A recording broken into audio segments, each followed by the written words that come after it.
Bonjour à tous et bienvenue sur Le Surveillant pour cette nouvelle vidéo. Aujourd'hui, je vous reçois pour vous présenter encore une fois une Ford Focus RS cette fois-ci. Je vous invite à vous abonner, à liker, à partager et puis je vous laisse sur l'essai et la présentation de la Ford Focus RS MK3. On se retrouve avec le propriétaire, donc je te laisse te présenter pour les gens qui ne te connaissent pas encore. Rebonjour du coup. Rebonjour. Corentin, du coup propriétaire de cette Focus RS MK3 Pack Performance.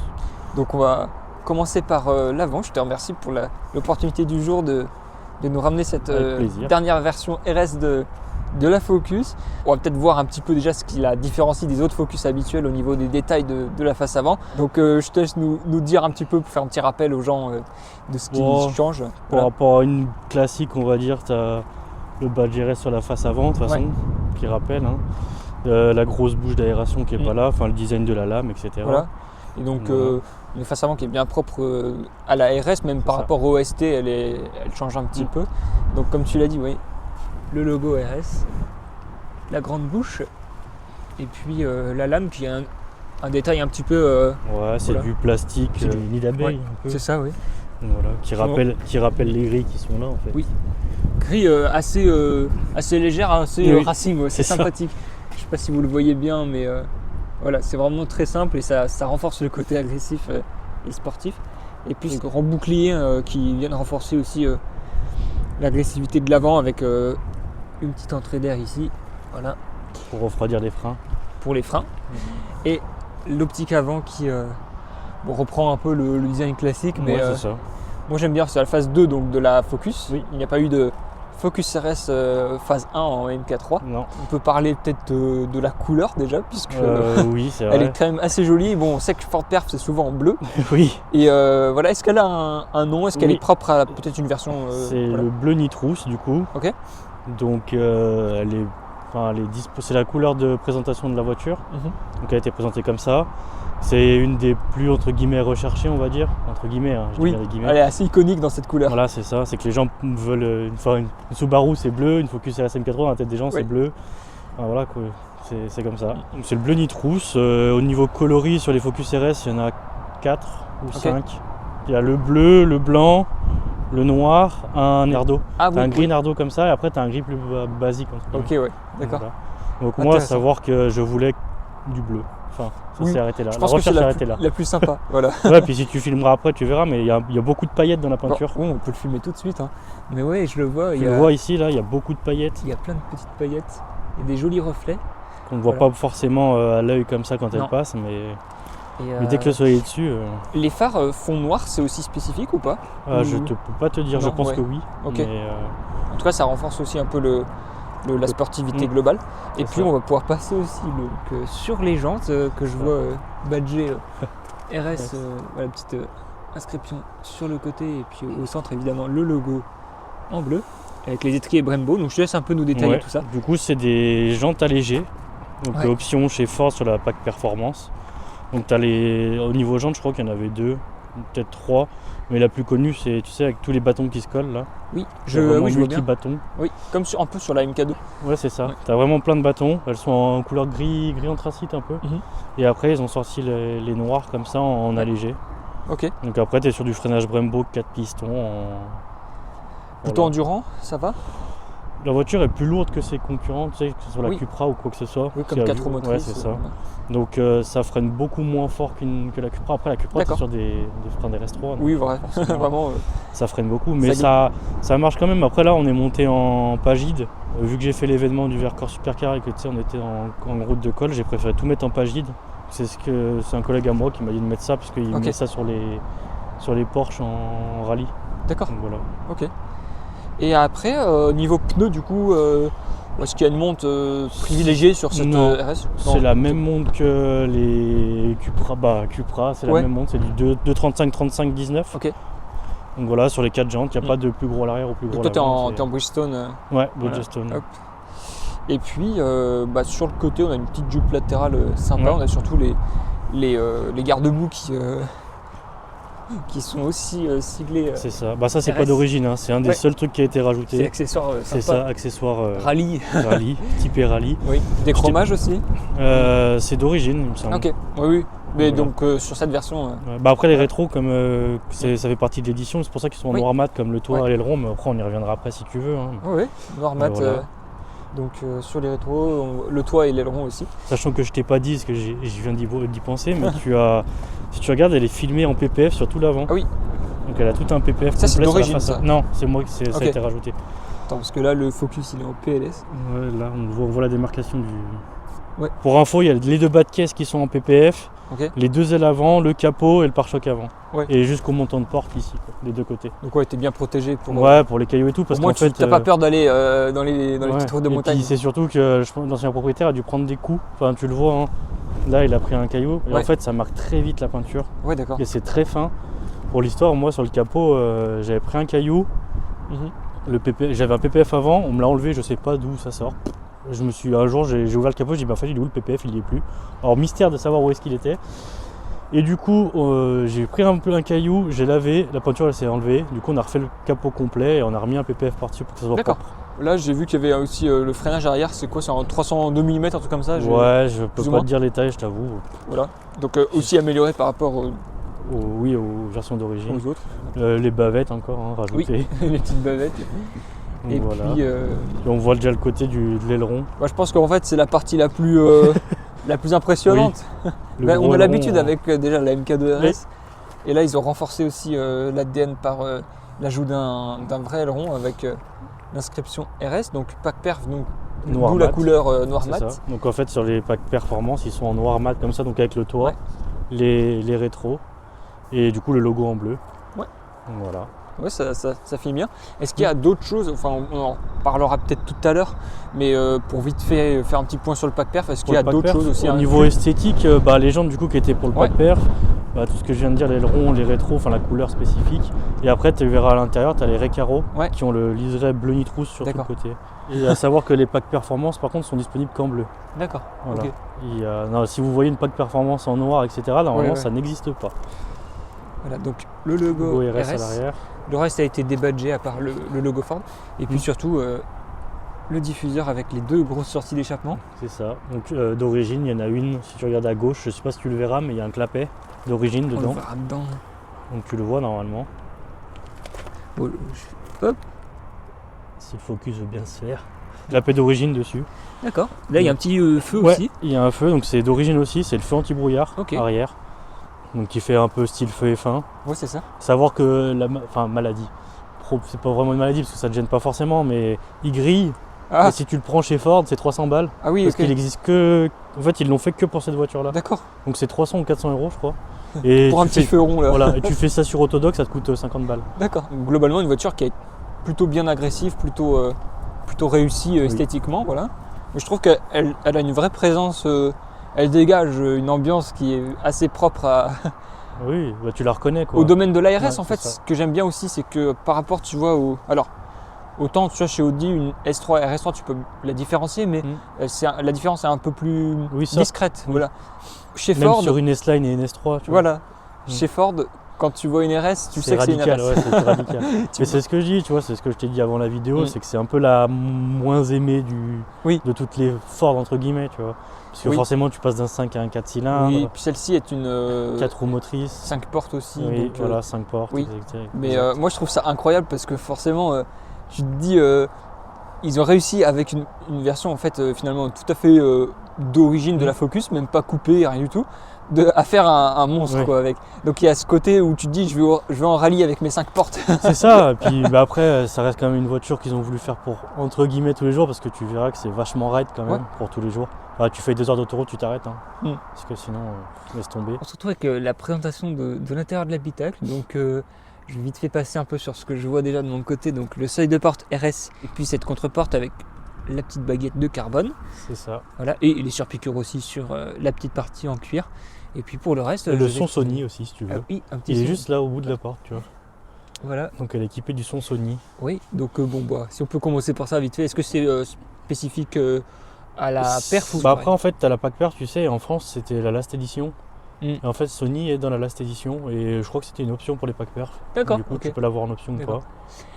Après je te laisse nous présenter l'intérieur. Après volant, dit classique, hein. Moi comme j'appelle ça un intérieur de transit, comme dirait le Ford Transit, tu sais, parce qu'ils n'ont rien changé. Ils n'ont pas changé grand chose. Après t'achètes pas cette voiture là entre guillemets pour l'intérieur. Ouais. Surpiqué et signé. Surpiqué bleu et puis logo RS ici. Ouais. Donc voilà, la grosse console centrale qui a toujours fait parler. Oui, alors je pense qu'on la verra pas forcément trop bien de ce côté, mais en tout cas, ouais, après, elle est un peu mieux que la phase 1 au niveau bouton, on va dire qu'il y a moins. Alors l'écran est plus petit sur la phase 1 de mémoire. Mieux ou pas, enfin ça dépend des goûts, mais en tout cas, elle est plus moderne. Oui. Voilà. Après, le plus gros du boulot, bon là on voit qu'il est abîmé.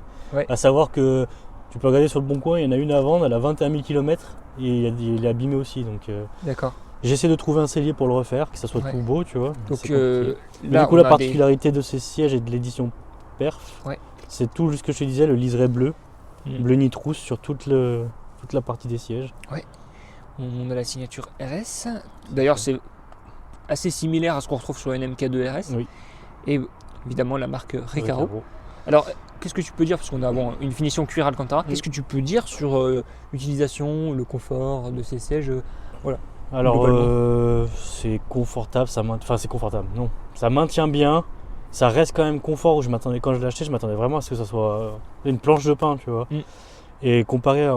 Alors c'est que on dit parce que du coup j'ai des amis qui avaient une MK2 et ils m'ont dit que c'était moins raide quand même que la MK2, malgré tout. Mais pour moi ça reste raide quand même. Quand tu passes d'une Cupra à ça, ça reste quand même plus raide. Et après pommeau en carbone. Est-ce que c'est d'origine ou est-ce que c'est un accessoire? Alors ça je sais pas, j'ai cherché. Et en fait vu que c'est une allemande en fait, en Allemagne ils appellent ça l'édition Black and Blue. D'accord. Donc à savoir que c'est des vraies pièces. Tout ce que tu vois en carbone ici c'est avec le frein à main, ça, et là les compteurs. C'est des vraies pièces Ford. C'est-à-dire que tu les trouves sur le site Ford. Ok. Donc voilà. Après est-ce que c'était en option dans les autres pays, je peux pas te dire. Ouais. C'est vrai qu'il y a des jolies finitions. Carbone là-haut avec les manomètres. On a typiques.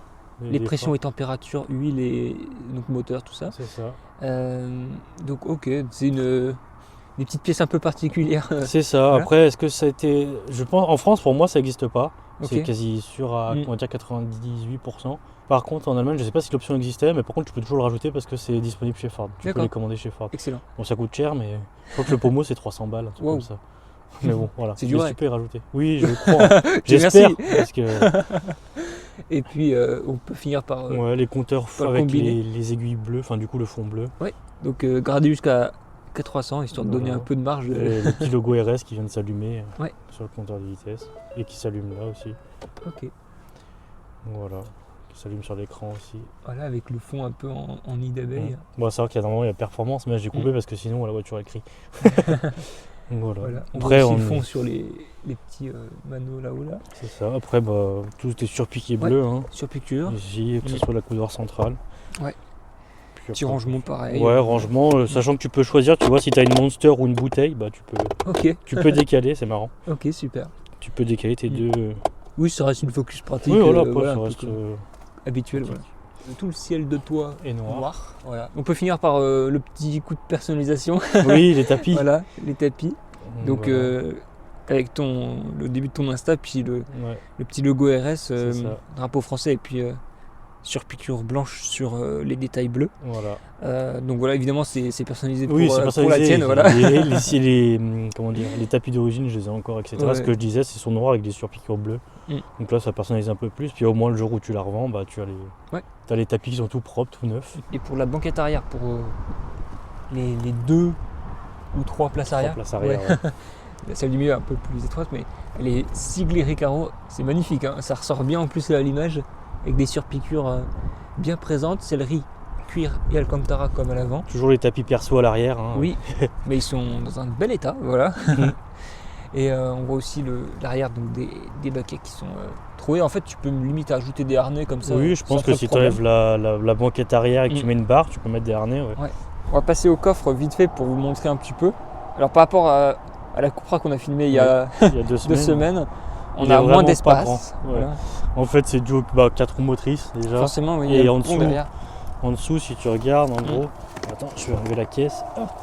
Tu as le caisson de base qui est là. Ouais. Et en fait, par contre, ça c'est très joli, je trouve. Oui, C'est c'est que vrai. tu as tout le plastique qui est vraiment ficelé Ils RS. se sont embêtés à mettre un logo Voilà, ils ici. se sont embêtés vraiment à aller dans le détail. Ouais. Pour Ford qui Après, il y a est quand même des pas. rangements et tout, c'est pas mal. Ouais, il y a des rangements, tu as le kit. Voilà, je l'ai enlevé, mais normalement, tu as le gonfleur de pneus, etc. Et puis voilà quoi. Bah, Puis le franchement, caisson de base qui est là. Bon, tu perds un peu d'espace, mais finalement, c'est pas si mal fait. Ouais. Aller dans le détail de mettre un RS ici, c'est Oui. pour une marque comme Ford, entre guillemets, qui est Exactement, pas. qui n'est pas toujours reconnu pour Ouais, ça. qui est reconnu pour ses intérieurs, pour ses détails, etc. C'est quand même bien d'y avoir pensé. Ouais. On se retrouve avec le bloc moteur. Donc, bon, avec ce cache, on voit pas grand chose Oui. si ce n'est l'admission, tout ça, la Après, l'admission n'est Hop. pas d'origine, hein. Moontune. On va pas la cacher. Hein. C'est vraiment la seule modification de la voiture, de toute façon. C'est l'admission Moontune en dur. Ouais. Donc après, c'est marque typique Ford, on va dire. entre Oui, guillemets, voilà, c'est vrai, on le voit souvent. Souvent chez Ford, quand les gens modifient le Ford, ils prennent du Moontune. Après, il y a l'inscription Ford Performance. Après, ce qui est marrant, ouais, c'est le détail RS. Le détail le fer RS, à cheval, quoi. On va se faire à cheval sur la boîte à air, Ouais. avec le filtre dedans, du coup Moontune aussi. Hein. Alors, on va parler aussi de ce qu'on a d'origine, donc les 350 chevaux, etc. C'est ça. Donc, on est sur un 2 litres 2, c'est ça 2 litres 3. 2 litres 3 2 litres 3 EcoBoost. Moteur qui était sous le capot d'une Mustang aussi. Ok, ouais, sur Tu sais, il y la avait les fameuse V8. que personne veut. Ouais, c'est ça, la fameuse que entre guillemets personne ne veut. tu vois. Mais ouais, donc voilà. Et c'est sûr Ouais. qu'en plus c'était moins puissant sur la Mustang, il me semble. Ok, de mémoire. ouais. Je crois qu'ils faisaient 300 ou 305. Donc là, on est sur 350, Ouais, 350. 470 Nm. Ouais, c'est ça. C'est l'overboost, je crois que tu as 170, 450. mais Je crois ouais. que c'est 450 et après tu as un overboost à 470. Ok, ouais.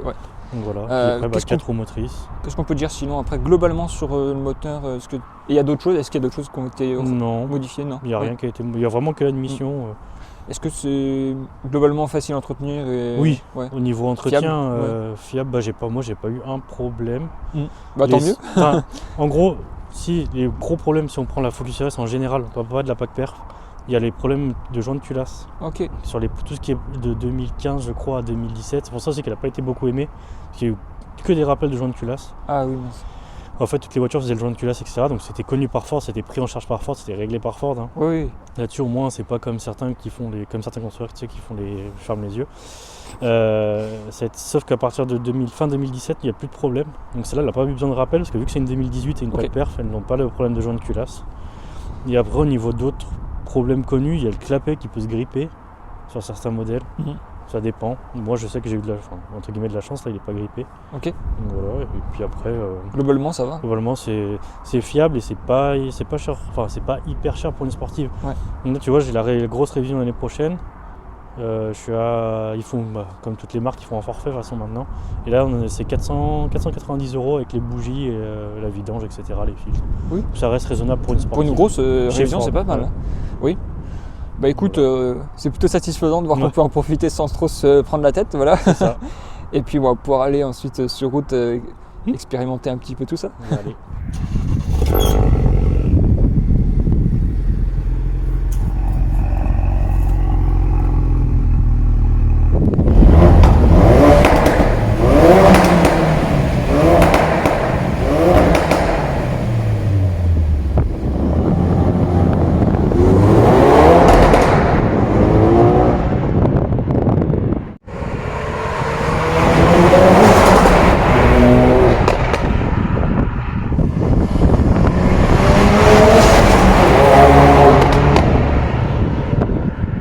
On se retrouve à bord de la Focus RS. Je te remercie pour ta confiance Ouais, pour pas de problème. cette partie route. Ce que je peux te dire tout de suite, c'est qu'on sent vraiment la direction, la rigidité de la caisse. Et Sachant que là, on commence en mode confort. oui, on est en mode confort. Et la boîte est extrêmement précise. Elle est un petit clic-clic est très agréable aussi. On sent la mécanique qui fonctionne. Et ce qui est très amusant aussi, c'est qu'elle n'est pas si aseptisée que ça. Non. Tu vois, par exemple, là, les dernières voitures que j'ai filmées, quasiment Mhm. toutes celles que j'ai filmées en 2026, c'est des voitures assez récentes qui sont assez aseptisées. Et tu vois, par exemple, hop, là, tu vois, les 80, ils y sont allés progressivement. Mhm. Finalement, je pensais même être un peu au-dessus, et quand j'ai regardé le compteur, en fait, j'étais même en dessous de la limitation. Donc en fait, par rapport aux autres voitures récentes, celle-ci, elle est quand même... Après, il y a un peu de triche, c'est qu'il n'y a plus le... Si tu regardes, je pense que 90% des gens qui ont une Focus RS, ils enlèvent le pare-feu là, qu'il y a sur le capot. Ah oui, et du coup, c'est plus pour entendre genre la dump valve, etc. Par contre, oui, l'embrayage, il faut s'y habituer parce Oui. qu'il a un caractère assez prononcé. Oui. Bon, on entend un peu l'échappement. Il est d'origine ou... Oui. Ouais, ok. La voiture, je te dis, est complètement d'origine, à part sympa, l'admission. Ouais.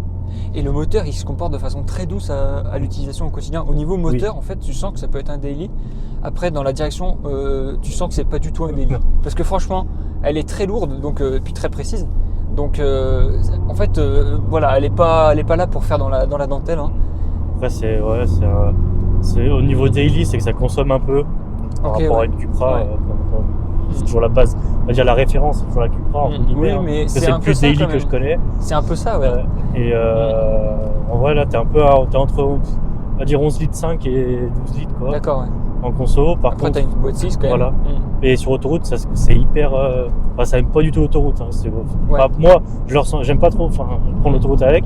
Parce qu'entre guillemets, la boîte est tellement courte que t'es vite à 3000 tours, même à 130. Oui, c'est ça.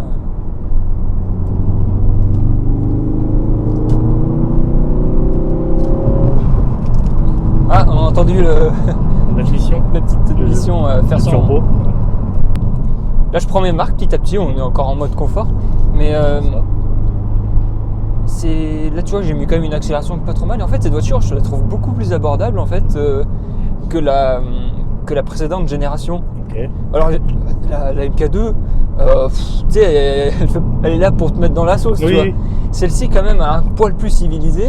On est en mode confort après, hein, mais tu vois, l'accélération, c'est pas une accélération non plus extrêmement forte, mais elle a moins cherché sa route qu'avec après, ça cherche quand même. Hein. Oui. Quand tu remets les gaz et tout, etc., là, elle a souvent tendance à... Ouais, en fait, tu sens un poil, mais ça va. C'est pas non plus trop méchant.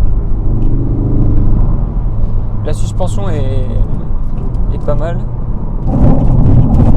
Ouais, en fait, là, tu sens que elle t'explique ce qui se passe sur le pneu, mais je la trouve pas non plus trop extrême parce que là, j'ai pris exprès le livreur pour voir un peu. Ouais, pour voir ce que ça donnait. Ben, en fait, ouais, comme tu le dis, c'est un peu raide pour être un daily parce que le dossier, c'est un peu une planche à pain quand même si, tu vois, là, je vais pas m'en plaindre, mais je pense que si je restais 20 minutes dessus, je comprendrais au bout d'un moment que bon, je vais pas passer ma vie.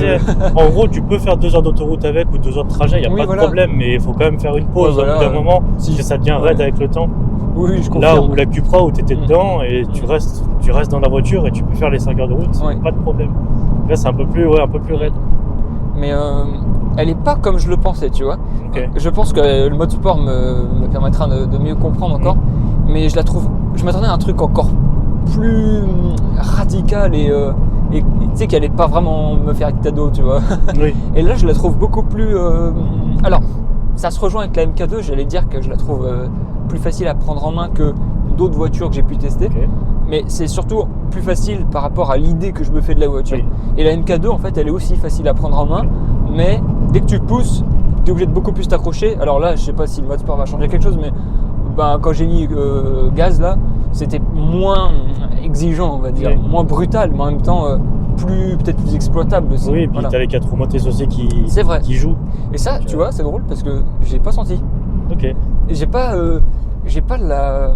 Tu vois, bon, je pense qu'elles font tellement bien leur travail que c'est assez discret. À savoir que, on l'a pas dit tout à l'heure d'ailleurs, mais tu as l'autobloquant sur la PAC Performance aussi, en plus du 4 roues motrices. Oui, alors je te laisse faire un petit point si jamais il y a d'autres trucs. On n'a pas parlé des modes de conduite, donc il y en a 4. Le normal, donc confort, on est actuellement, le mode sport, le mode circuit. Okay. Donc là, ça te met suspension mode sport, le mode sport et le ça t'enlève aussi la partie de l'ESP en circuit. Ouais. Et le mode drift du coup qui a été le premier sur cette voiture. Vu qu'on est dans un village, on peut parler quand même du phénomène de cette voiture qui est Ken Block, parce que je crois que c'est la seule à laquelle il a participé au développement. Du coup, il a amené sa patte la patte en mettant un mode drift, en ajoutant un mode drift sur cette voiture. Et non, c'est très intéressant parce que. Ça passe la répartition du coup en 70-30. Ok. Donc 70% à l'arrière et 30 à l'avant. Et sachant que tu es en 4 roues permanent tout le temps. Donc là en mode sport, on entend mieux. Ouais, Oui, t'as alors le clapet, c'est ça, ouais. t'as le clapet qui va s'ouvrir. Donc en fait au-dessus de 2000 je crois il s'ouvre. C'est un peu automatique. J'entends beaucoup plus l'admission. L'admission. Oui, c'est normal. En fait, tu as plus de répondance sous la pédale si tu le sens. Tu le verras sur une accélération, tu as beaucoup plus de répondance. Donc il y a une vraie en fait, elle se débride entre guillemets et elle se redébride encore plus en mode circuit parce que tu sais, vu qu'elle t'enlève un peu de l'ESP. Ah ouais, ça cherche un peu plus, ouais. Ok, mais il y a une vraie différence. Oui, c'est deux voitures. Ok, donc là moi, tout ce que j'ai dit avant, c'est le mode confort. Hein. Vous ne prenez pas pour. Ah d'accord. Ah non, mais là, c'est plus la même voiture. C'est pas du tout la même voiture. Ah ouais. Et même au niveau châssis, tu vas le sentir. Ah ouais, elle est riftée maintenant. Attends, mais c'est le jour et la nuit. Oui. Là maintenant, elle est riftée. Ouais.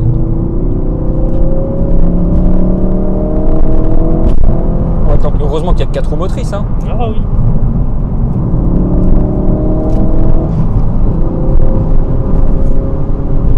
C'est exceptionnel, ouais. Là maintenant, faut que je m'accroche, ouais. Je vais me réveiller d'un coup. Ah ouais. Ok. Par contre, ouais, faut tenir le volant et anticiper, hein, parce qu'elle prévient pas.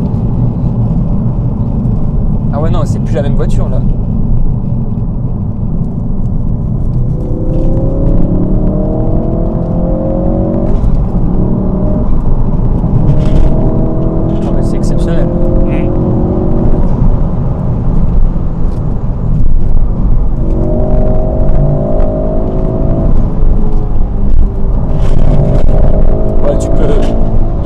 De dingue. Ah oui.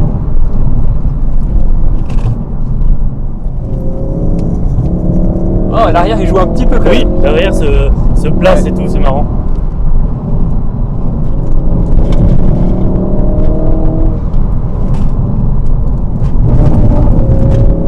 Ah ouais, c'est hyper intéressant. Tu sens les roues arrière qui bossent, mais elles te laissent un peu de marge quand même. Ouais, elle te laisse. C'est une voiture fun, c'est ce que je t'expliquais. C'est la voiture la plus fun que j'ai eue. Ah ouais, c'est un monstre, mais fun. Ouais. C'est si tu cherches du fun dans une voiture et qu'il faut 5 portes, mais je pense qu'il n'y a pas vraiment mieux. Mais déjà la ST elle est super fun, mais alors là c'est un monstre. Oh, le petit P à l'arrière.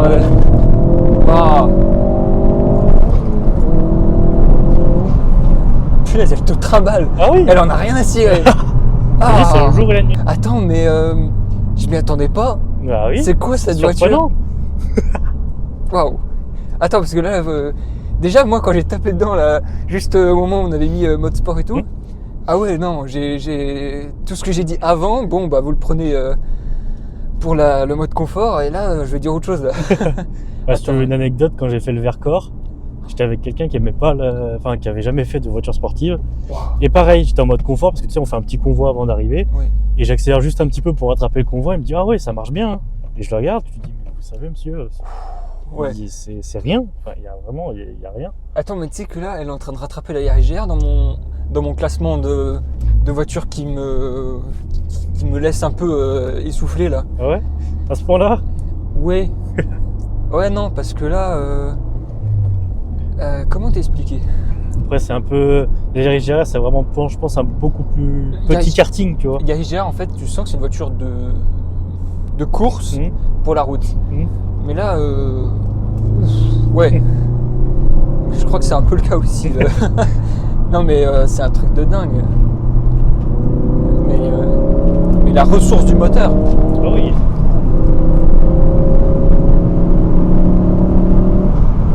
Ouais, c'est pas la vitesse qui est intéressante, mais c'est les sensations. En fait, c'est surtout l'esprit de la voiture, en fait. Parce que tu peux pas. Ah ouais, non, mais là, faut que je revoie ce que j'ai dit, parce que la Focus MK2 RS, tu sais, il n'y a pas vraiment de. Tu sais un peu à quoi t'attendre, mais elle est quand même plus facile à prendre en main que l'idée que tu peux t'en faire. Okay. Mais par contre, ouais, je pense que les deux sont pratiquement autant exigeantes, mais celle-ci, elle te permet d'aller plus loin. Donc, elle va te demander encore plus de qualité et de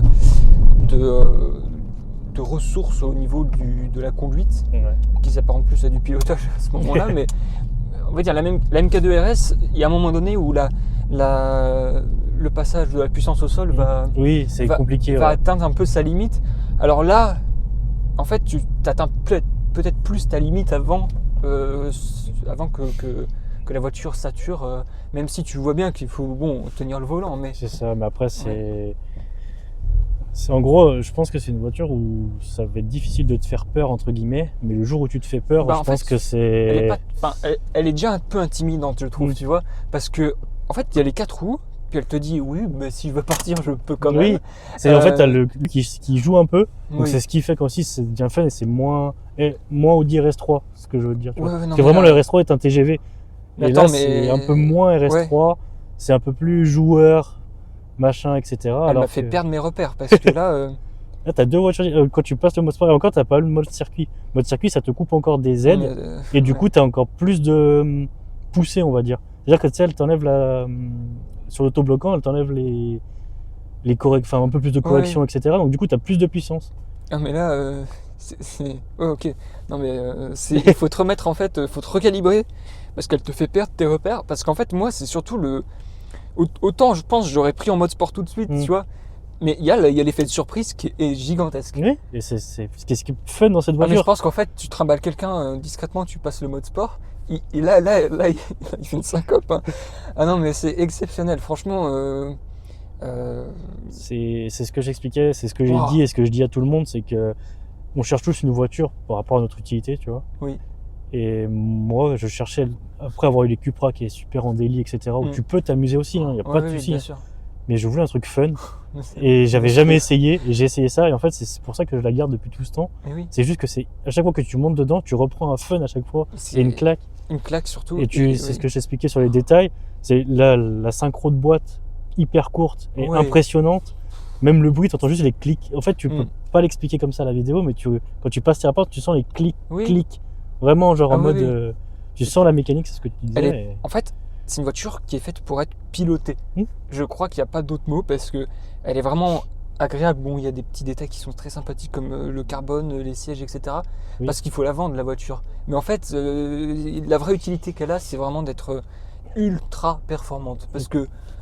Mais tu mets quoi ? Alors, là, en fait, la Cupra, Lion Cupra R 5F, elle est très performante, mais comme elle a plus de capacité en daily, je pense qu'en fait, tu es moins. Mais c'est ce que j'avais dit, en fait, tu te rends pas compte de la performance que tu réalises avec. Là, en fait, tu te rends compte, et surtout, tu te rends compte de ton petit niveau par rapport à celui de la voiture. Oui, c'est ça. C'est que pour être à 100% de capacité, je pense qu'il va falloir en passer des euros au volant. Exactement. Ouais, au niveau de la Yaris GR, je crois qu'on est vraiment. Ouais, là, je parle en termes de ressenti. Je pense qu'on n'est pas loin parce que. Alors là, c'est pas exactement les mêmes conditions, tu vois, pour moi, mais honnêtement. Ça reste quand même deux voitures avec esprit différents. Alors, là où de la Yaris GR, tu as. La différence de la GR, c'est que quand tu mets gaz, tu lâches parce que tu te dis attends, qu'est-ce qui se passe ? Alors que là, bon, j'ai tenu mon volant, tu vois, mais j'ai pas eu je pense qu'elle est un tout petit cran en dessous. Oui, mais pas loin. C'est pas la même utilité en plus, c'est ça, c'est ce que je voulais dire au début, c'est qu'une Yaris GR, tu as 3 portes.